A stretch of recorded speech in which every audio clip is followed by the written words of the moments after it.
গণতান্ত্রিক নবযাত্রার শুভ সূচনায় জাবিতের সমবেত কণ্ঠে জাতীয় সঙ্গীত পরিবেশন। জাহাঙ্গীরনগর বিশ্ববিদ্যালয় থেকে শাহমিনা দিদির পাঠানো তথ্যচিত্রে থাকছে বিস্তারিত। দীর্ঘ ১৭ বছরের শাসন অবসানের পর দেশে গণতান্ত্রিক সরকার প্রতিষ্ঠিত হওয়ায় আনন্দঘন পরিবেশে সমবেত কণ্ঠে জাতীয় সঙ্গীত পরিবেশন করেছেন জাহাঙ্গীরনগর বিশ্ববিদ্যালয়ের শিক্ষক, শিক্ষার্থী ও কর্মকর্তা কর্মচারীরা।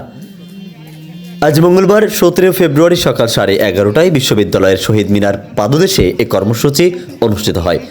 গণতান্ত্রিক নবযাত্রাকে স্বাগত জানিয়ে আয়োজিত এই অনুষ্ঠানে ক্যাম্পাস জুড়ে উৎসবমুখর পরিবেশের সৃষ্টি হয়। কর্মসূচির আয়োজন ও তত্ত্বাবধানে ছিলেন বিশ্ববিদ্যালয়ের তুলনামূলক সাহিত্য ও সংস্কৃতি ইনস্টিটিউটের পরিচালক অধ্যাপক শামীমা সুলতানা। অনুষ্ঠানে উপস্থিত ছিলেন বিশ্ববিদ্যালয়ের উপাচার্য ডক্টর মোহাম্মদ কামরুল হাসান, প্রক্টর রাশিদুল আলম এবং জাহাঙ্গীরনগর বিশ্ববিদ্যালয়ের কেন্দ্রীয় শিক্ষার্থী সংসদ জাকসুয়ের ভিপি আব্দুর রশিদ জিতু সহ বিভিন্ন বিভাগের শিক্ষক, শিক্ষিকা, কর্মকর্তা, কর্মচারী ও বিপুল সংখ্যক শিক্ষার্থী। জাতীয় সঙ্গীত পরিবেশনের মাধ্যমে গণতান্ত্রিক অগ্রযাত্রায় ঐক্যবদ্ধ থাকার প্রত্যয় ব্যক্ত করেন অংশগ্রহণকারীরা। শেখ আলী আকবর, গাংচিল টিভি, ডেস্ক রিপোর্ট।